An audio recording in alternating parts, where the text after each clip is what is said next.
तिमिरान्धस्य ज्ञानञ्जनशलाकया चक्षुरुन्मिलितं येन तस्मै श्रीगुरुवे नमः। वन्देऽहं श्रीगुरो श्रीयुतपदकमलं श्रीगुरुन् वैष्णवांश्च श्रीरूपं साग्रजातं सहगण रघुनाथान्वितं तं सजीवं सावधूतं सावधूतं परिजनसहितं कृष्ण चैतन्यदेवं श्री राधा कृष्ण पदान् सहगण ललिता श्री विशाखान्विताश्च नमो महावदन्याय कृष्ण प्रेम पदायते कृष्णाय कृष्ण चैतन्य नामने गौरतुसे नमः।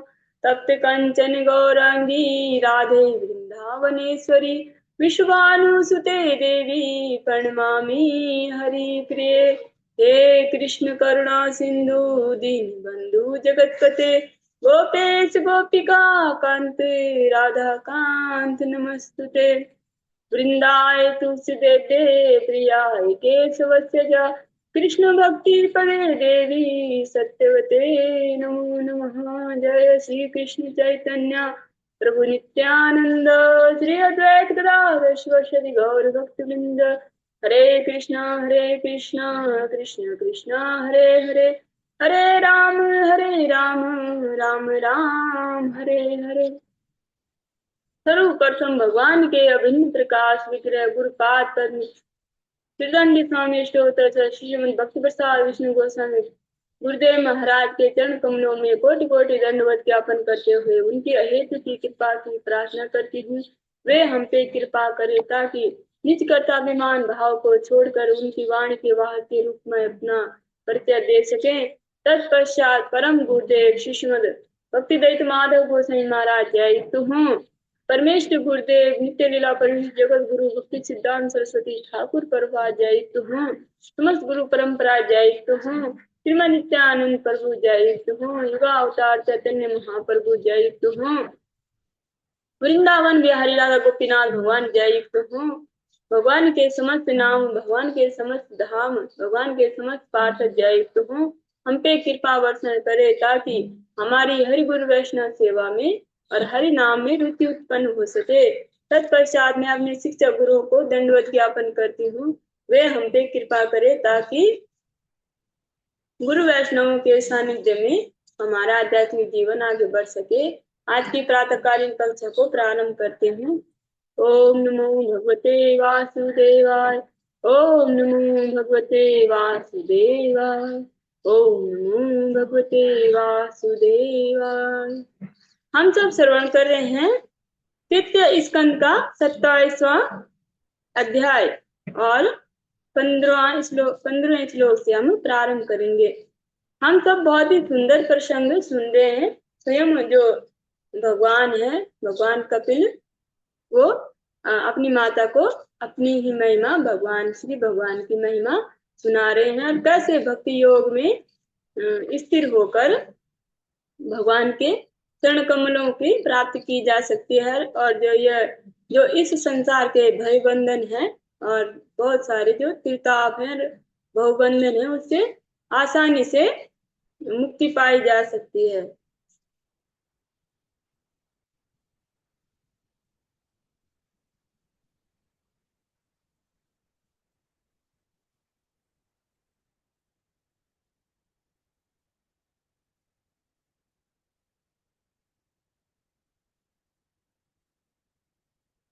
कल हमने श्रवण किया था कि जो भगवान कपिल बोलते हैं कि जो जो मेरी शुद्ध भक्ति में दृढ़ हो जाती स्थिर हो जाता है तो वो क्या होता है इस भौतिक संसार में रहते हुए भी वो इससे निर्लिप्त रहता है।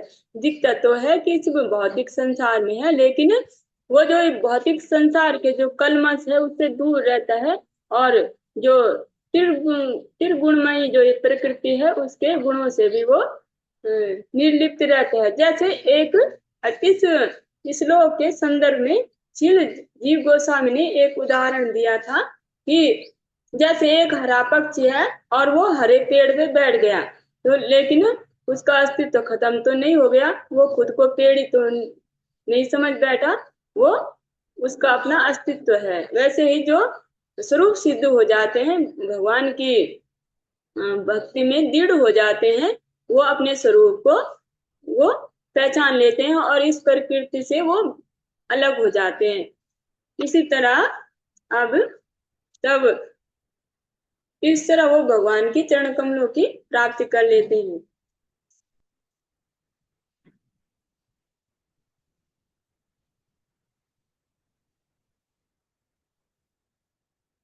आज 15 श्लोक से हम श्रवण करते हैं।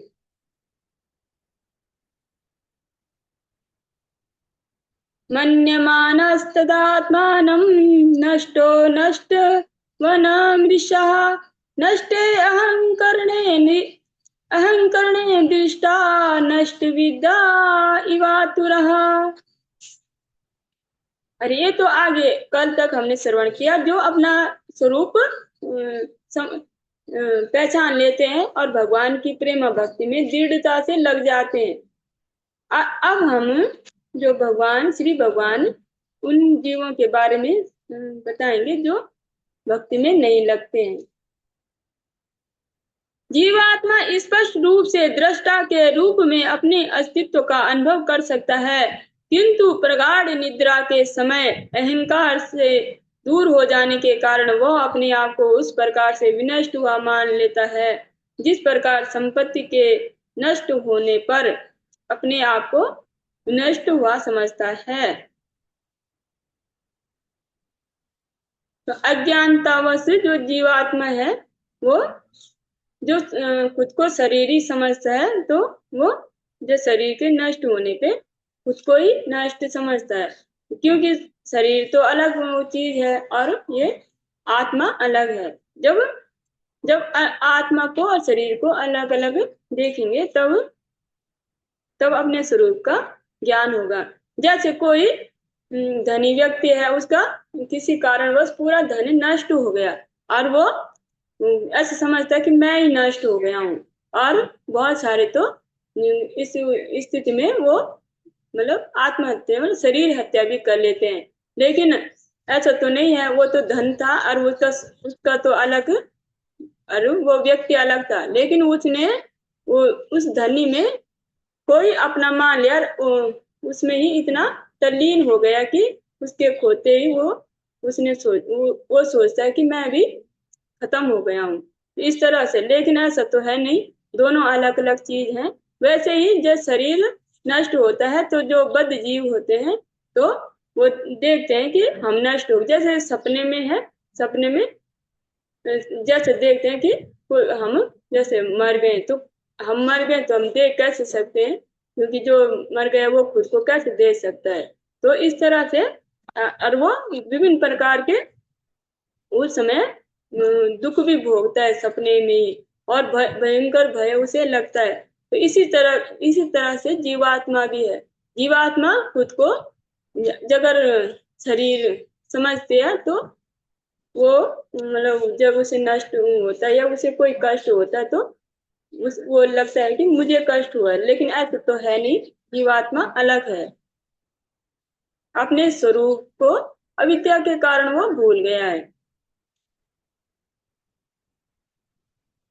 एवं प्रत्यवमिष्यया विषयासावात्मा मानं प्रतिपद्यते स अहंकारस्य द्रव्यस्य योऽवस्थानम् अनुग्रह। जब मनुष्य परिपक्व ज्ञान के द्वारा अपने व्यक्तित्व का अनुभव करता है तो मिथ्या अहंकार वश वह उस स्थिति को स्वीकार करता है वह उसे प्रकट हो जाती है।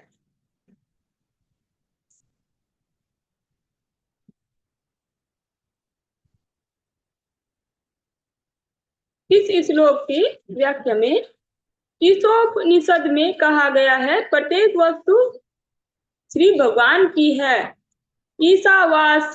ईशावासम इदम सर्वम, प्रत्येक वस्तु भगवान की है, भगवान से ही उद्भूत है। भगवत गीता में भी भगवान बोलते हैं, अहम सर्वस्य प्रभो मत्ता सर्वम परिवर्तिते। मुझसे ही सब कुछ आध्यात्मिक और जो भौतिक जो जगत है उत्पन्न हो रखा है।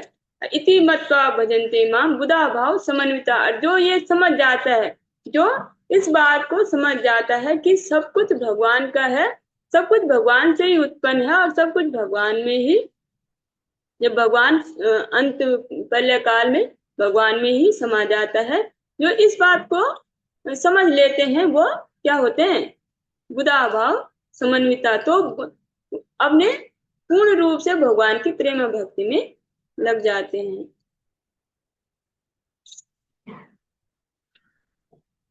तो भगवान बोल रहे हैं कि जो जब मनुष्य जो परिपक्व ज्ञान में जब उसको ज्ञान हो जाता है, परिपक्व आधा अधूरा नहीं, परिपक्व ज्ञान हो जाता है, तो क्या करता है, अपनी स्थिति को स्वीकार कर लेता है और वो प्रकट भी हो जाती है। देवहूतिरुवाच पुरुषं प्रकृति ब्रह्मन् विमुच्यति कर्हिचित् अन्योन्यापाश्रयात् वाच्या नित्यावात् नित्यवादनयो प्रभो। देवहूति ने पूछा, हे ब्राह्मण, क्या कभी भौतिक प्रकृति आत्मा का परित्याग करती है? क्योंकि इसमें से कोई एक दूसरे के प्रति शाश्वत रूप से आकर्षित रहता है, तो उनका पृथकत्व वियोग कैसे संभव हो सकता है? देवहूति माता बोल रही है कि जो आत्मा है और ये प्रकृति है, मतलब भौतिक शरीर है, इनका तो आपस में संबंध है। बिना शरीर के तो आत्मा का कोई अस्तित्व नहीं, और बिना आत्मा के जो शरीर का कोई अस्तित्व नहीं। तो इस तरह से देवहूति माता पूछ रहे, तो इनका कैसा ये अलग अलग कैसे हो जाए, कैसे ये संभव है? यथा गन्धस्य भूमस्य न भावो व्यतिरेकतः अपां रसस्य च यथा तथा बुद्धे परस्य च।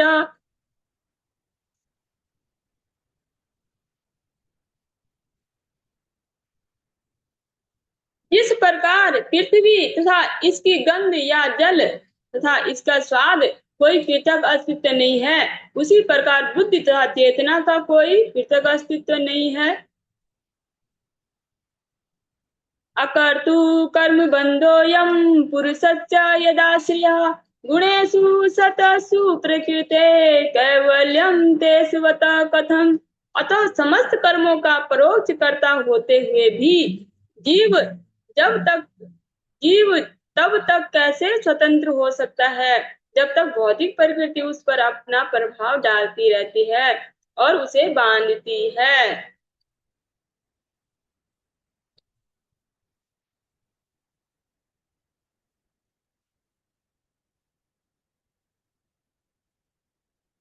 अब जो देवहूति मैया बोली, तो ऐसा कैसे संभव हो सकता है और कैसे जो जीवात्मा है इससे अलग हो सकता है? अतः समस्त कर्मों का परोक्ष करता होते भी जीव तब तक कैसे स्वतंत्र हो सकता है, जब तक भौतिक प्रकृति उस पर अपना प्रभाव डालती है और उसे बांधे रखती है।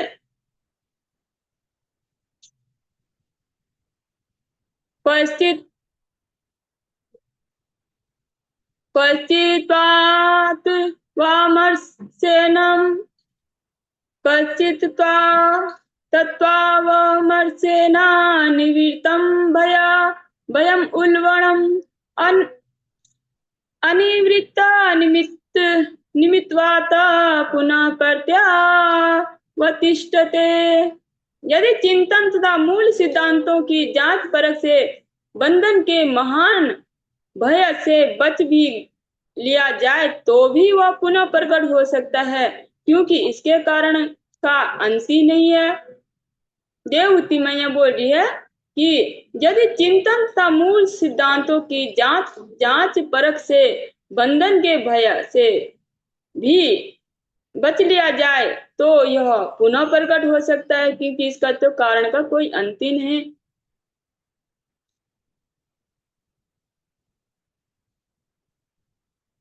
श्री भगवानुवाच निमित्तेन स्वधर्मणाम् अमला मनः स्वधर्मणा अमलात्मनः तीव्रया मयि भक्त्या च श्रुता संभृतया चिरम। अब भगवान क्या बोल रहे हैं? भगवान अपनी माता के प्रश्नों का उत्तर दे रहे हैं। पूर्ण पुरुषोत्तम भगवान ने कहा, यदि कोई गंभीरता पूर्वक मेरी सेवा करता है और दीर्घ काल तक मेरे विषय में या मुझसे सुनता है तो वह मुक्ति पा सकता है। इसी प्रकार अपने नियत कर्मों कार्यों के करने से कोई प्रतिक्रिया नहीं होती। मनुष्य पदार्थ के कलमश से मुक्त हो सकता है। देवहूति मैया बोल रही है कि कैसे वो अलग हो सकता है, और अगर कोई जो सिद्धांत है उसका पालन भी करे तो भी वो पुनः प्रकट हो सकता है पुनः, क्योंकि इसके तो अंत का पता ही नहीं, इसके तो अंत का कोई कारण ही नहीं। अब भगवान बोल रहे हैं कि जो मेरी सेवा में गंभीरता पूर्वक मेरी सेवा करता है और दीर्घ काल तक मेरे विषय में मुझसे सुनता है तो वह मुक्ति पा सकता है। जैसे गुरु वैष्णव हमेशा एक उदाहरण देते हैं, भृंगी जो जीव होता है, वो कीड़ा होता है, तो जो उसका तो वो किसी भी कीड़े को पकड़ लेता है और अपने खोल में बंद कर देता है। तो जैसे जैसे उसकी भिनभिनाहट होते भी करके जो रोज करता है और वो जो अंदर बैठा है जो जीव वो रोज सुनता है, तो वो उसे रोज सुनने से वो भृंगी बन जाता है। उसी तरह भगवान के जो भगवान बोल रहे जो मेरे विषय में दीर्घ काल से मेरे विषय में सुनता है, मेरे विषय में सुनता है, वो मुक्ति पा सकता है। और इस तरह से जैसे भगवत कथा गुरु वैष्णव के मुंह से सुनकर भगवान के बारे में ही चिंतन कर करके भगवान के ही इस भगवान से दूर हुआ जा सकता है, भगवान की प्रेम भक्ति में सुदृढ़ हुआ जा सकता है। मनुष्य पदार्थ के कलमश से मुक्त हो जाता है।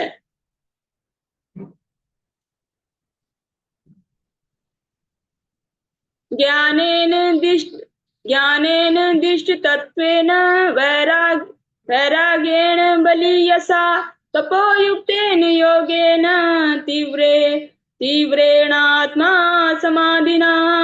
यह भक्ति योग दृढ़ता पूर्वक पूर्ण ज्ञान से तथा दिव्य दृष्टि से संपन्न होकर करनी चाहिए। मनुष्य को प्रबल रूप से विरक्त होना चाहिए, तपस्या में लगना चाहिए और आत्मलीन हेतु योग करना चाहिए। अब यहाँ पे जो शब्द हैं तपस्या, योग और करना चाहिए, तो जो तपस्या होती है, एक बार कोई वैष्णव तपस्या का जो व्याख्या कर रहे थे, तपस्या क्या है? तो तपस्या है जो अपने जो दुर्गुणों को जलाना। तप का मतलब होता है जलाना, क्योंकि जब भगवान ने भी जब सृष्टि का सृजन किया था तो भगवान जो ब्रह्मदेव उनको भी यही आदेश दिया था, आप तप करो, तप तो अर्प, तप करो, आप तप करें। तो तप से क्या होता है, जो जो हमारी जो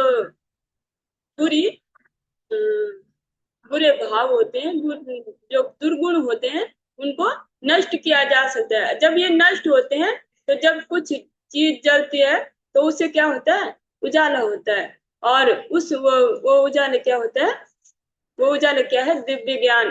जब सारे कर्म नष्ट हो जाते हैं तो दिव्य ज्ञान की अनुभूति जीवात्मा करता है। तो इस तरह से भगवान बोल रहे कि तप करें, तपस्या करें, विरक्त हो जाना चाहिए। और विरक्ति तभी हो सकती है जब भगवान से प्रेम हो, और भगवान से जब प्रेम हो जाता है तो कुछ भी छोड़ने की जरूरत नहीं पड़ती। जो जबरदस्ती छोड़ते हैं वो हमेशा जो उन्होंने छोड़ा उसके लिए लालायित रहते हैं, अंदर से त्रस्त रहते हैं, हमेशा दुखी रहते हैं जो जबरदस्ती छोड़ने की प्रयास करते हैं। लेकिन जो प्रेमा भक्ति में लीन हो जाते हैं तो और भगवान की जो भक्ति में सेवा में लीन हो जाते हैं तो उनमें उनको छोड़ने की जरूरत नहीं पड़ती। उनका जो भौतिक संसार स्वतः ही छूट जाता है। और क्योंकि वो सुबह भगवान का नाम जप करना, भगवान के लिए प्रसाद बनाना भगवान की, ये सेवा वो सेवा, दिन से रात का कुछ पता ही नहीं चलता। तो इस तरह से जब करते हैं तो भौतिक जो कलमश है उनसे तो विरक्त हो जाते, स्वतः ही हो जाते हैं। उनको आर्टिफिशियली कोई छोड़ने की आवश्यकता नहीं।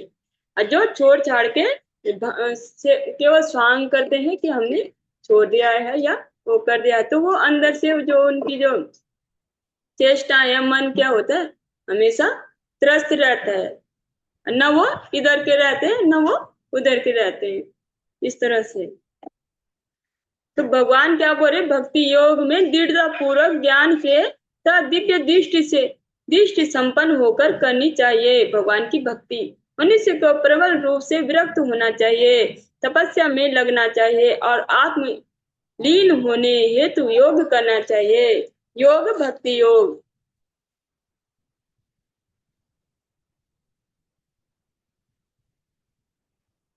प्रकृति पुरस्येदा दह्यमाना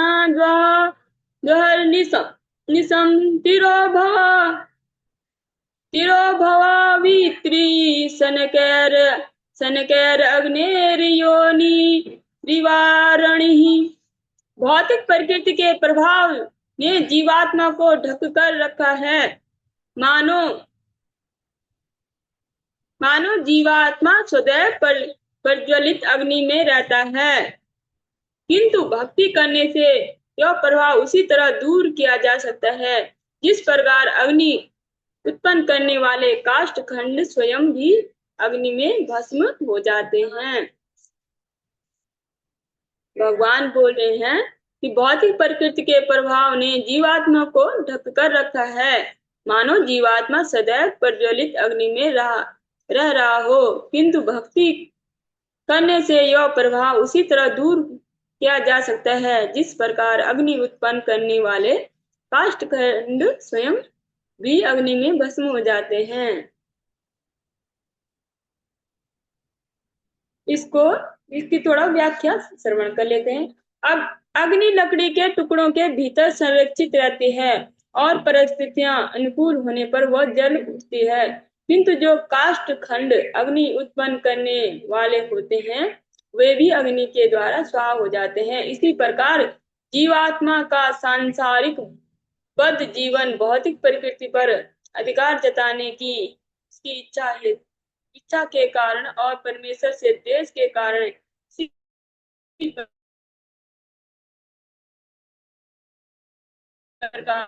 से उसका रोग यह परमेश्वर से एकाकार होना चाहता है या वह भौतिक प्रकृति का स्वामी बनना चाहता है। कर्मी जन भौतिक प्रकृति के साधनों का उपयोग करके का प्रयत्न करते हैं और इस प्रकार उनके स्वामी बनकर इंद्रिय तृप्ति का भोग करना चाहते हैं। ज्ञानी जन भौतिक साधनों का भोग करते करते निराश होकर श्री भगवान के एकाकार होने या निर्गुण तेज में लीन होना चाहते हैं। ये दोनों भौतिक कलमश के कारण हैं।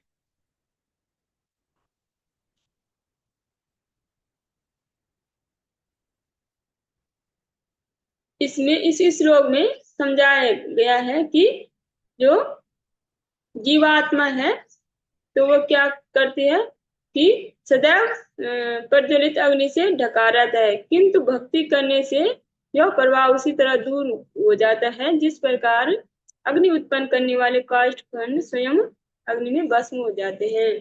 तो जो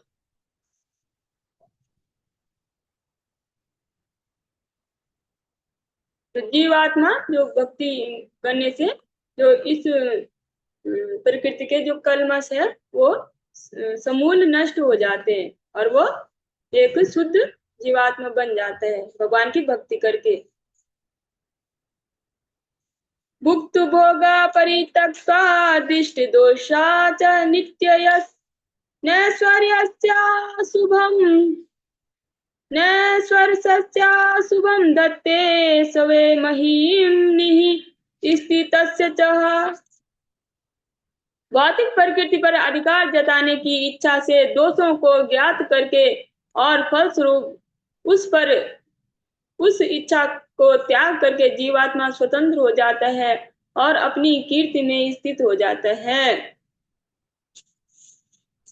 भौतिक प्रकृति पर अधिकार जताने की इच्छा के दोषों के ज्ञात और करके और फलस्वरूप इसका त्याग करके जीवात्मा स्वतंत्र हो जाता है और अपनी कीर्ति में स्थित हो जाता है।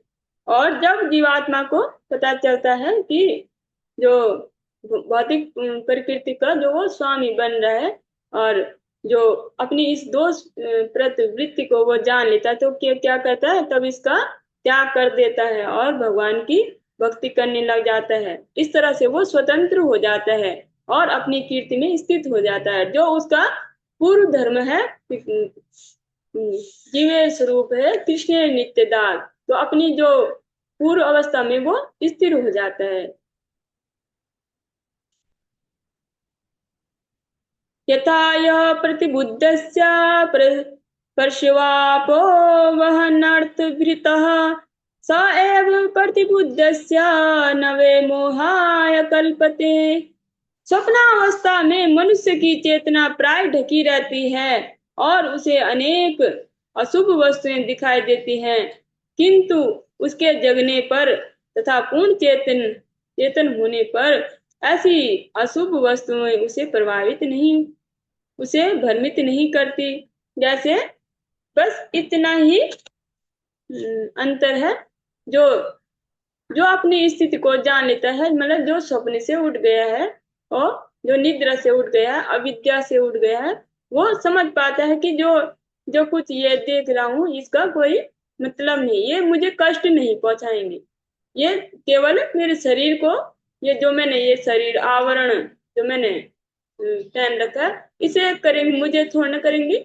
जो इस तरह से समझ लेता है और स्वप्न अवस्था में जो चेतना ढकी रहती है और जैसे सपने में विभिन्न प्रकार के अशुभ चीजें दिखाई देती हैं और व्यक्ति बहुत डरता है, सपने में सपने को देख के डरता है, जो वो सपने बुरे बुरे सपने देखता है। लेकिन जब उसकी नींद खुल जाती है तो वो समझ पाता है कि ये तो सपना है। ये मुझे इनसे मुझे डरने की आवश्यकता नहीं है। तो इसी तरह जब जब जीवात्मा अपने स्वरूप को जान लेता है और जब वो जो अविद्या रूपी निद्रा से उठ जाता है, तो वो तब उसे वो समझ पाता है कि ये मुझे भ्रमित नहीं कर सकती।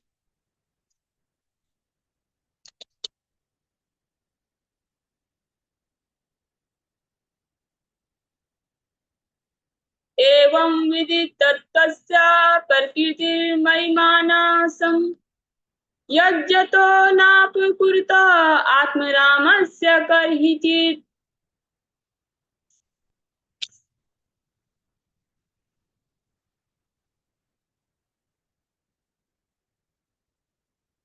भौतिक प्रकृति का प्रभाव किसी प्रबुद्ध मनुष्य को हानि नहीं पहुंचा सकता, भले ही वह भौतिक कार्यकलापों में ही व्यस्त क्यों न रहता हो, क्योंकि वह परम सत्य की सच्चाई को जानता है। उसका मन पूर्ण पुरुषोत्तम भगवान में स्थिर रहता है। भगवान बोल रहे हैं कि भौतिक प्रकृति का प्रभाव किसी प्रबुद्ध मनुष्य को हानि नहीं पहुंचा सकता, भले ही वह भौतिक कार्यकलापों में ही व्यस्त क्यों न रहता हो, क्योंकि वह परम सत्य की सच्चाई जानता है और उसका मन पूर्ण पुरुषोत्तम भगवान की इसमें स्थिर रहता है।